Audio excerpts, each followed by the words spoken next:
Hey everybody, this is John, aka Chess Student, back again with the second lesson in the basic chess series. Sorry it's been so long. It's been a little busy around here these days. But I want to carry on with lesson 2, and in this lesson we're going to look at each piece one by one and how they move on the board and how they capture. Let's start with the rook. We'll put a white rook at d4. This rook can move horizontally or vertically in as many squares as it wants, pretty much, with two exceptions, and I'll tell you about those in a minute. So all of these red arrows indicate squares to which this rook could move in this position if it wanted to. Okay. Now let me give you another scenario, and when we do this, I'll tell you about the limitations of the movement of the rook and also how the rook captures. Alright, so let's put, first of all, a white pawn at, let's put a white pawn at f4. Alright. Now this is not an enemy pawn. Obviously it's the same color, so it's the pawn. Imagine you're white, and this is your rook and your pawn.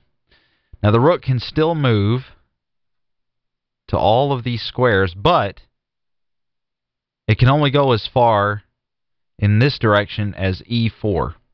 Why? Because of the pawn. The rook cannot jump over the pawn and go to g4. That's not possible. It can only go to e4 and in that direction because one of its own pieces, in this case a white pawn, is blocking it. All right. Now let's do this. I think this is right. Oops. There we go. Let's put a black pawn at f4. Alright, now this piece is an enemy piece. And now we'll demonstrate how the rook takes a piece. The rook still can't move to g4. Alright, it can go to e4. But in this case, since this is an enemy pawn, it can also go to f4. And the way that would work is the pawn would simply take, or the rook would simply take the pawn like that. So that's what happens in chess. You don't jump a piece. You replace the opponent's piece with your piece on that same square. So there's the pawn. The rook replaces the pawn on f4. See how that works? And that's how the rook moves and captures. Alright? So, let's clear the board. That's pretty straightforward, right? Let's put a white... We're going to skip the knight for right now. Let's put a white bishop at d4. Now we have the bishop. Now remember in lesson 1 we learned about diagonals? Well, here's where the bishop comes into play. A bishop can move as many squares as it wants on diagonal squares of the color that the bishop started on. Alright? Now that sounds more complicated than it really is. Alright, so just look at this for a second. The bishop is on a dark square. If the bishop starts out on a dark square in the beginning of the game, it can never move to a white square. All you have to remember is keep the bishop on the same color square it started with. Alright, so in this case, this bishop can go to all of the squares that you see marked by a red line. Alright, now let's put a white bishop on a light square like f3. Okay, now this bishop can never move to these squares. Whoops. Can never go to any dark square because it starts out on a light square. So it can go from that square, f3, it can go to all of these squares. Alright, now once it moves, say to d5, now it can move to these squares as well. And it still can move along what we call the long diagonal between h1 and a8. The bishop also captures in the same way that a rook does. Okay? All of the pieces capture in the same way with the exception of pawns. Pawns, they capture in special ways, and I'll show you how that works in another video, actually, probably so. But, you know, if there were a black pawn on, say, d5, the bishop could take it. And I'll show you in slow motion, just like that. And that's how it would take the pawn. Not jump over it. You don't go to c6. You know, see, if I try to do that, it's impossible. The program drags the piece back because it's an illegal move. You take. All right?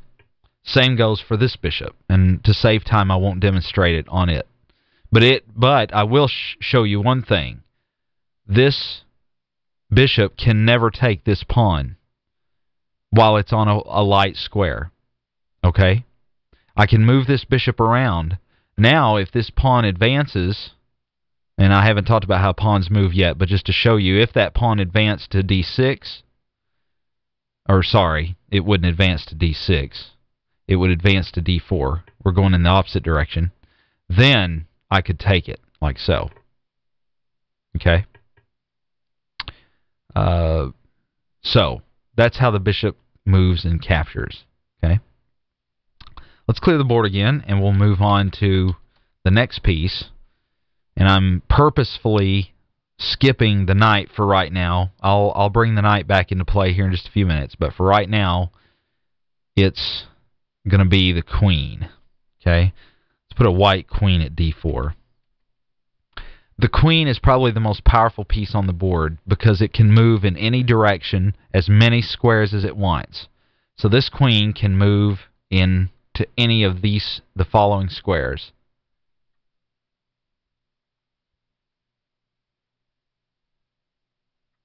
All right, any square that has a red line going through it or touching it, the queen can move to that square from this position in one move. All right, that's important. Notice the queen cannot move to these squares in one move.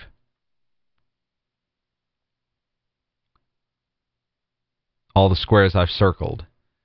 And there are other squares as well, right? I could go on circling squares, but any square that does not have a red line through it. All right, so and the queen captures in exactly the same way as any other piece. At d5, the queen can capture this by simply replacing it. Okay? All right. Now we get to the knight. Let's put a white knight at d4. Let me get rid of the pawn for now. Okay.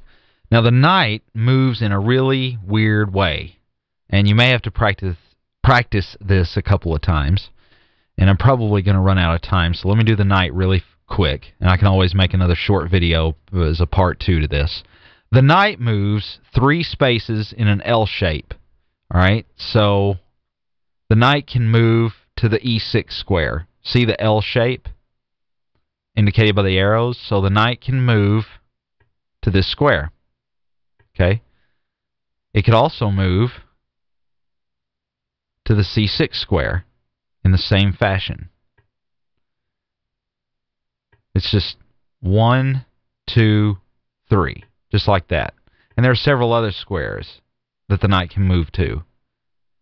1, 2, 3. Okay? Always 3 in an L shape. 1, 2, 3. As long as you remember that, then you'll get used to recognizing the squares that the knight can move to in, say, one move. And in this position, the knight can move to all of these squares. Now, I'm almost out of time, so I'm going to stop this video here, and I'll make a part 2 that describes some other things about how the pieces move. We'll talk about the king, and we'll talk about the pawns as well. Okay? So until the next video, I hope you'll use these. Go back over this. Make sure you practice these and learn them really well so you can play chess too. Until next time, this is John, a.k.a. Chess Student. Catch you next time. Bye-bye.